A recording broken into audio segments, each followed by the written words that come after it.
देखिए, अभी रिसेंट पे ना एक बहुत कॉमन टॉपिक चल रहा है कि डी डॉलराइजेशन हो रहा है, डॉलर अपना रिजर्व करेंसी का स्टेटस खो रहा है एंड ऑल दैट। तो काफ़ी लोग का क्वेश्चन भी आ रहा था कमेंट सेक्शन में कि मेरा क्या ओपिनियन है एंड ऑल दैट। तो देखिए, कुछ लोग होते हैं जिनको सिर्फ ये इंटरेस्ट रहता है कि कल सी ही लेना है या पी ही लेना है, बट कुछ लोग होते हैं जो नॉलेज पॉइंट ऑफ व्यू से अपने नॉलेज को एनहांस करने की कोशिश करते हैं। तो उनके लिए भी कभी कभी कुछ वीडियोस बनाने चाहिए, सो दैट क्या होता है कि नॉलेज जिनको लेना है वो लोग भी मार्केट में हम लोग जैसे लोगों को फॉलो कर सके। और रहा बात कि अगर मैं यही सेम वीडियो मार्केट एनालिसिस वाला बनाता हूँ तो 50,000 लोग देखते हैं, एंड इस तरह का नॉलेजेबल या कंसेप्चुअल वीडियो बनाता हूँ तो वो 15-20 हज़ार लोग ही देखते हैं। बट वो 15-20 हज़ार लोग एक्चुअली कुछ सीखने के पॉइंट ऑफ व्यू से देखते हैं, तो उनके लिए कुछ ना कुछ मैं बनाते रहूँगा। मैंने यही सोचा कि हर वीकेंड एक दो learning videos market related and एक दो economy related learning videos continue करते रहूँगा।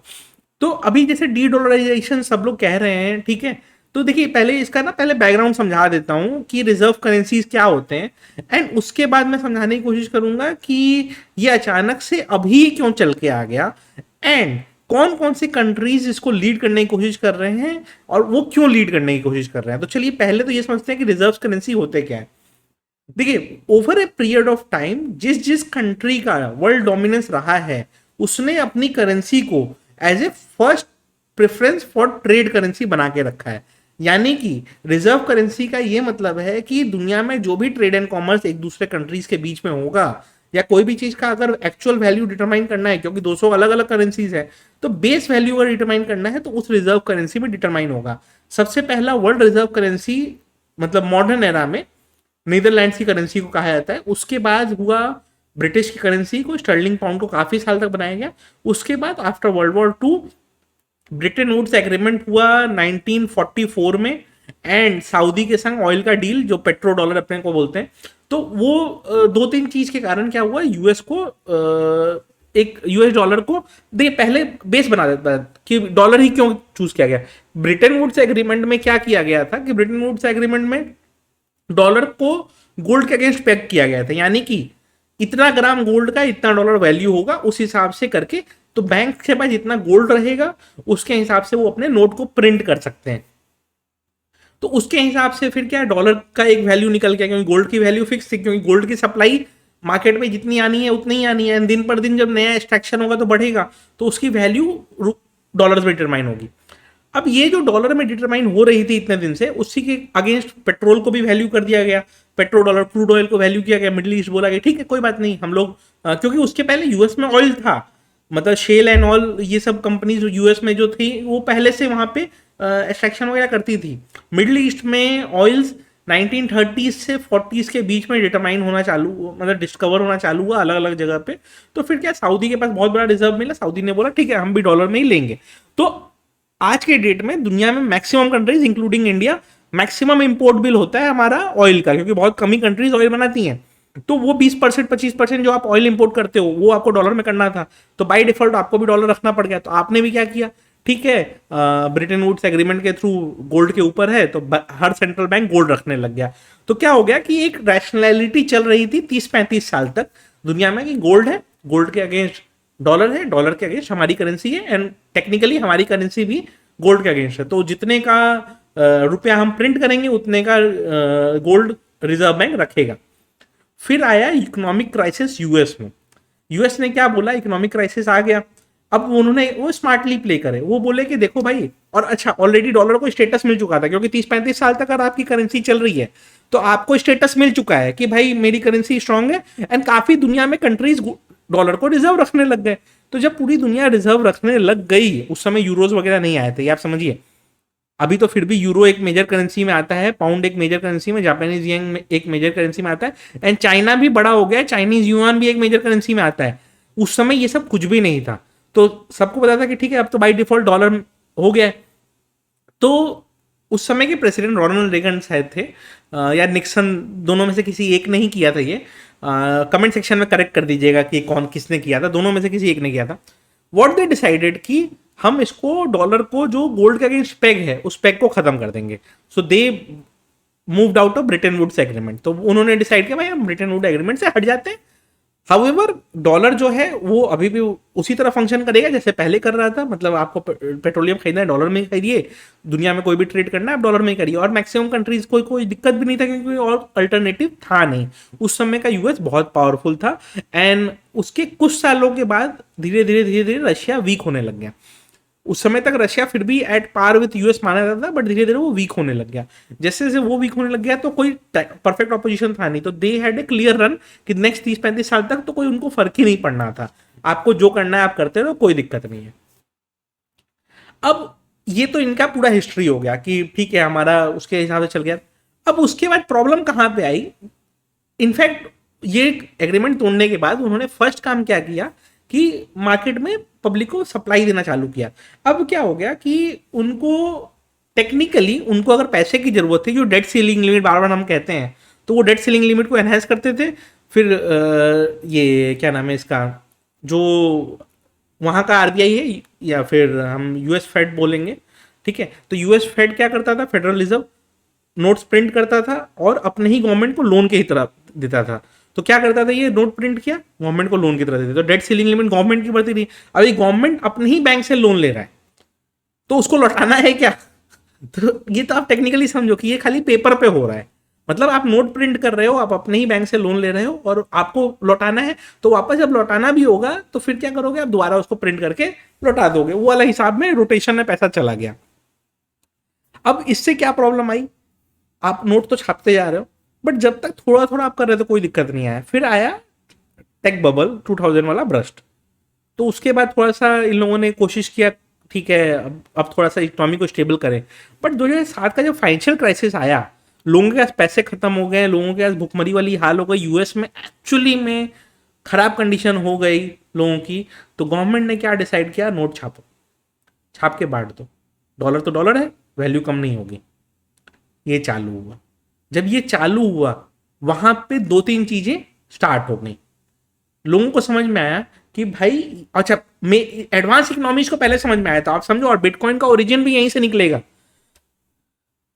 लोगों को समझ में आया कि यार ये तो मजाक चल रहा है। फिर मतलब अगर नोट छाप दो और आप रिजर्व करेंसी हो इसलिए आप नोट छापते जा रहे हो और उसकी कोई क्रेडिट, मतलब आप नोट छापोगे, आपको खाली पेपर का खर्चा करना है, 2 सेंट नहीं खर्चा कर रहे हो आप, और उसकी वैल्यू $1 हो जा रही है। तो आप समझो कि मतलब टेक्निकली आप जितना नोट छाप रहे हो आपकी इतनी वैल्यू बढ़ते जा रही है और बाकी इकोनॉमीज खत्म होते जा रही हैं। तो समझ में आया लोगों को नहीं कुछ गड़बड़ है। तो यूरोस का कंसेप्ट पहले से ही चालू हो गया था। यूरोपियन कंट्रीज अपने आप को एक सिंगल करेंसी में माइग्रेट करने लग गई थी धीरे धीरे, बट उसको पीक लेना उन लोगों ने उसी समय चालू कर दिया कि भाई ये तो यार यूएस वाले कभी भी कुछ भी करेंगे, तो हम भी अपना एक करेंसी बना के चलते हैं। 2 कंट्री उससे बाहर रही, यूके एंड स्विट्जरलैंड। स्विट्जरलैंड का आज भी खुद का करेंसी ही चलता है। बाकी में इनफैक्ट मैं भी जब लास्ट अभी गया था तो स्विस फ्रैंक ही यूज़ किया था मैंने। वो यूरोज में ले लेंगे पेमेंट आपसे, ऐसा नहीं है, बट स्विस फ्रैंक ही वो लोग यूज़ करना प्रेफर करते हैं, उनकी लोकल करेंसी में वो करना चाहते हैं। यूरोज वो नहीं लेंगे ऐसा नहीं कहते हैं, बट स्विस फ्रैंक में ही वो डील करना ज़्यादा प्रेफर करते हैं। तो ये हो गया। तो अब क्या हो गया कि आपका यूरोप का और आपका स्विस फ्रैंक का वो लोग अपना डील करने लग गए। यूके बोला भाई हम अपना पाउंड से खुश हैं, तो अब इधर मेजर करेंसीज खड़ी होंगी। चाइना जो एक्सपोर्ट हब बन गया 2000s में, वो बोला भाई हम भी अपनी करेंसी में डील करेंगे। चाइना ने टारगेट किए कुछ यूरोपियन कंट्रीज, कुछ इंडियन वीक, मतलब इंडियन पैसिफिक के weak countries like Pakistan and Sri Lanka, जिनको उन्होंने पैसे देने चालू किए, ठीक है, उनके यहाँ इन्वेस्टमेंट करना उन लोगों ने चालू किया, सो दैट उनकी करेंसी लोग अडेप्ट करने लग गए। उसके बाद फिर जिम्बाब्वियन डॉलर को उन लोगों ने कोशिश किया, जिम्बाब्वियन डॉलर जब वैल्यू खत्म हो गई तो चाइनीज यूएन ने कुछ दिन रिप्लेस किया। फिर अफ्रीका में काफ़ी सारी कंट्रीज को किया, अभी वो साउथ अमेरिका में कर रहे हैं। तो क्या किया उन लोगों ने भी अपना अपना स्टेटस धीरे धीरे बनाना चालू किया कि भाई ये यूएस वाले तो कुछ भी करेंगे, हम लोग क्या करते हैं, चलो ठीक है, अपना अपना धीरे धीरे सब लोग अपना अपना छोटा छोटा पॉकेट्स बनाने लगते हैं। उसके बाद चालू हुआ डॉलर इंडेक्स का धीरे धीरे धीरे धीरे ओवरऑल वीकनेस आना। यूरो और डॉलर के बीच में आर्बिट्राज था, वो आर्बिट्राज धीरे धीरे कम होते गया, अब ऑलमोस्ट एट पार आ चुका है। उसके बाद हाँ मतलब बड़ा डिफरेंस होता था वो अब एट पार आने लग गया है। फिर उसके बाद आपका यूके करेंसी उसी तरह है। जापान तो करेंसी को धीरे धीरे अपने सिस्टमेटिक वे में ही डिप्रिशिएट करता है क्योंकि इंटरेस्ट रेट डिफरेंशियल बहुत ज़्यादा है। इनका interest rate zero, almost zero या नेट जीरो की तरफ ही चलता है, उनका जीरो से अभी वो बढ़ के 4.55% तक पहुंचे हैं, बट डिफरेंस अभी भी है। तो उसके कारण क्या है, उनकी करेंसी सिस्टमेटिकली वीक होते रहती है। चाइना, उसको दुनिया से कोई फर्क नहीं पड़ता, उसका सीधा भाई हिसाब था कि हमको कोई फर्क नहीं पड़ता भाई, तुमको जो करना है करो, ठीक है। हम तो भाई जिससे जैसा डील होगा वैसा करेंगे। अगर इंडिया से सामान खरीदने बेच रहे हैं तो डॉलर में खरीदेंगे ताकि इंडिया की करेंसी डिप्रिशिएट हो, क्योंकि इंडिया को डॉलर खरीदना पड़ेगा। तो उनकी भी ना स्ट्रैटेजी है, मतलब इंडिया से वो ट्रेड कभी भी बार्टर सिस्टम में नहीं करते हैं, क्योंकि उनको मालूम है इंडिया को डॉलर खरीदना पड़ेगा। तो इंडिया को डॉलर खरीदना पड़ेगा तो इंडिया की इकोनॉमी में डॉलर खरीदना पड़ेगा, तो इंडियन रुपीस थोड़ा थोड़ा वीक होते जाएगा टाइम टू टाइम। तो इंडिया से वो ट्रेड करेंगे तो डॉलर में ही करेंगे। इंडिया को वो कभी नहीं बोलेंगे कि चलो हम लोग थर्ड करेंसी में कर लेते हैं या हम लोग बार्टर सिस्टम में कर लेते हैं, तो वो इंडिया के संग ये कभी नहीं करेंगे। फिर ये लोगों ने म्यूचुअली डिसाइड किया कि चलो हम ब्रिक्स नेशन बनाते हैं। उस समय की 5 major economies, Brazil, China, India, South Africa और रशिया। कोशिश किया गया कि ये 5 ब्रिक्स नेशन बनाते हैं, आपस में हम अपने में डील जो करेंगे, क्योंकि इनके बीच में मेजर ट्रेड्स होते थे। ब्राजील से इंडिया भी कुछ खरीदता है, साउथ अफ्रीका भी ट्रेड रूट्स वगैरह का पार्टनर है, एंड अफ्रीका का बहुत सारा काम वहाँ साउथ अफ्रीका से होता है। चाइना तो मेजर पावर है ही, इंडिया से भी ग्रेन्स वगैरह एंड एग्रीकल्चरल प्रोड्यूस काफ़ी सारे इम्पोर्ट एक्सपोर्ट होते हैं। Russia major supplier of energy है, तो और मिनरल रिसोर्सेज वगैरह भी वहाँ से काफ़ी आते हैं। तो इन लोगों ने सोचा आपस में जो तो हम जो डील करें वो हम कम से कम एक सिंगल करेंसी में करें। आज तक वो डील हो नहीं पाया सिंगल करेंसी का। क्यों? चाइना चाहता है उसकी करेंसी हो, इंडिया नहीं चाहता कि चाइनीज करेंसी हो, एंड बाकी तीनों में उतना दम है नहीं कि वो लोग इंडिया और चाइना को डिक्टेट करें। मतलब ठीक है, सब लोग अपने मतलब पावरफुल हैं, बट चाइना कोई और करेंसी को होने नहीं देगा या फिर एक थर्ड करेंसी बनने नहीं देगा। इंडिया चाहता नहीं है कि चाइनीज करेंसी आगे बढ़े, और फिर उसके बाद बाकी जो 3 बच गए, तो वो जो बाकी 3 है उनमें उतना वो है नहीं पोटेंशियल, तो ये भी एग्जीक्यूट नहीं हो पाया। तो ये मेजर इकोनॉमीज का हो नहीं पाया। तो यूएस बाय डिफॉल्ट क्या करके रखा है, उसने ऐसे सिस्टम्स बना दिए हैं कि लोगों के पास कोई अल्टरनेटिव अभी तक बचा नहीं है। नाउ अब अचानक से ये क्यों उठ के आ गया? जब तक यूक्रेन वॉर नहीं हुआ था तब तक तो सब ठीक ही चल रहा था। तब तक तो ये ब्रिक्स नेशन और फिर ईरान से डील एंड रशिया से सामान खरीदना, ये सब कुछ तो समझ में नहीं आ रहा था। तब तो नॉर्मल पूरा दुनिया चल रहा था।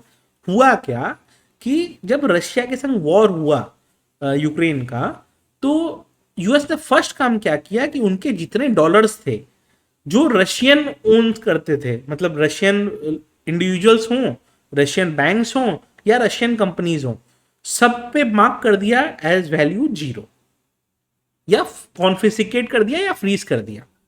तो आप समझो कि मैंने जब पैसे कमाए थे, मैंने मेहनत से पैसे कमाए, और उसको कोई थर्ड पार्टी आके कॉन्फिस्केट कर दे जस्ट बिकॉज उसके पास रिजर्व करेंसी का स्टेटस है, तो ये मेरे को पिंच करेगा। रशिया ने जैसे तैसे अपने करेंसी को हैंडल किया। रूबल 3 दिन तक लोअर सर्किट पे खुला था, एंड उसके बाद रूबल आज one of the best performing currencies में आ गया। क्यों? रूबल ने डिसाइड किया भाई हम अपने आप को वापस से गोल्ड स्टैंडर्ड पे लेके जाएंगे, गोल्ड के अगेंस्ट पेक कर लेंगे। उन लोगों ने गोल्ड के अगेंस्ट पेक किया, मतलब कुछ 5,000 कुछ रूबल पर ग्राम पे वो लोगों ने फर्स्ट पेक किया था। अब तो गोल्ड का वैल्यू बढ़ गया, बट उन लोगों ने इनिशियली जब पैक करना स्टार्ट किया था तो 4,900 या 5,000 रूबल्स पर ग्राम ऐसे करके कुछ पैक किया था। तो उन लोगों ने पैक कर दिया। अब जैसे ही उन लोगों ने पैक किया तो क्या हो गया कि लोगों को समझ में आया, अच्छा चलो ठीक है, rouble is backed by gold, तो अब हम रूबल में भी डील करना चाहें तो हमें कोई दिक्कत नहीं होगी। क्यों? क्योंकि अगर मेरे पास रूबल है और मैं बोलूँ तुम भाई रूबल लो मेरे को गोल्ड दे दो, तो वो गोल्ड दे देगा आपको, तो आपको कोई दिक्कत नहीं है। यही हुआ ना, रशिया कोई गोल्ड देने को रेडी नहीं था। जो उसके पास खुद का गोल्ड था उसी में वो उसको काम चलाना पड़ता। चाइना ने क्या किया, अपने सेंट्रल बैंक के थ्रू गोल्ड खरीदे एंड उनके संग ट्रेड में गोल्ड में उनको पे आउट कर दिया। क्या हुआ? उनके गोल्ड खड़े हो गए। अब वो जितने ज्यादा गोल्ड अपना वो एक्युमुलेट करते जा रहे हैं उतना उनकी इकोनॉमी और स्ट्रांग होती जाएगी, एंड दुनिया को भी रूबल में डील करने कोई दिक्कत नहीं, क्योंकि आप रूबल लेके जाओगे रशिया के पास तो वो गोल्ड बोलेंगे ठीक है गोल्ड ले लो।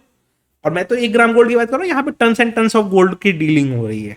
तो आप समझो कि उन लोगों ने अपने आप को कैसे मैनेज किया। तो उन लोगों ने मैनेज कर लिया, but countries like India, China, या जो भी अपने आप को थोड़ा सा मतलब पोटेंशियल समझता है कि हम भाई एक समय पे वर्ल्ड को लीड कर सकते हैं, उनके लिए रिस्क क्या खड़ा हो गया कि भाई हमारे पास भी तो इतना रिजर्व्स है। चाइना के पास 3 ट्रिलियन का फॉरेक्स रिजर्व था, हमारे पास 600 समथिंग बिलियन का फॉरेक्स रिजर्व है, जिसमें 80-85% तो हमारा सिर्फ डॉलर ही होगा। अगर कल आके चाइना बोल देता है, सॉरी यूएस बोल देता है भाई हम तुम्हारा सारा फॉरेक्स रिजर्व फ्रीज कर देते हैं, तो फिर हमारा क्या बचेगा? नहीं बचेगा ना कुछ। उसी चीज को अवॉइड करने के लिए लोग अब क्या कर रहे हैं कि ठीक है हम अल्टरनेटिव वेज निकालें, अल्टरनेटिव वेज निकालें, धीरे धीरे अल्टरनेटिव वेज निकाले जा रहे हैं। प्रॉब्लम यहाँ पे सबसे बड़ा ये है, डी जैसा मैंने बताया कंट्री वाइज आपका बढ़ते गया था कि जैसे पहले नीदरलैंड पॉप स्ट्रांग था, उसकी करेंसी चली, फिर उसके बाद आपका इंग्लैंड की करेंसी चली, ब्रिटेन की, उसके बाद यूएस की चली। नेक्स्ट जो है उसमें अगर लोग देखो प्रॉब्लम कहाँ पे है, हमारा करेंसी अभी इतना स्ट्रांग नहीं है, तो हमारे करेंसी में डीलिंग होगी या नहीं होगी थोड़ा मुश्किल है कहना।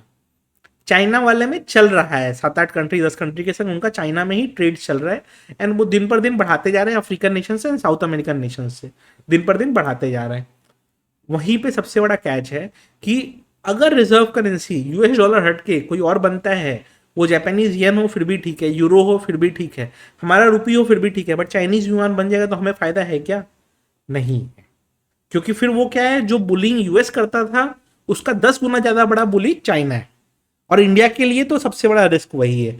तो टेक्निकली डी डॉलराइजेशन से इंडिया को एज ए कंट्री बहुत ज्यादा नुकसान ही है, कोई बहुत ज्यादा फायदा नहीं है। काफी लोग इसको नहीं समझ पाएंगे, बट इसका लॉन्ग टर्म इम्प्लीकेशन बहुत ज्यादा है। तो डी डॉलराइजेशन अभी हो जाएगा क्या? पहले ये समझिए कि 62% आज भी ट्रेड्स डॉलर में ही होते हैं, एंड 62% क्या जो सोचते हो आपकी बाकी करेंसी में होता है, तो ऐसा नहीं है।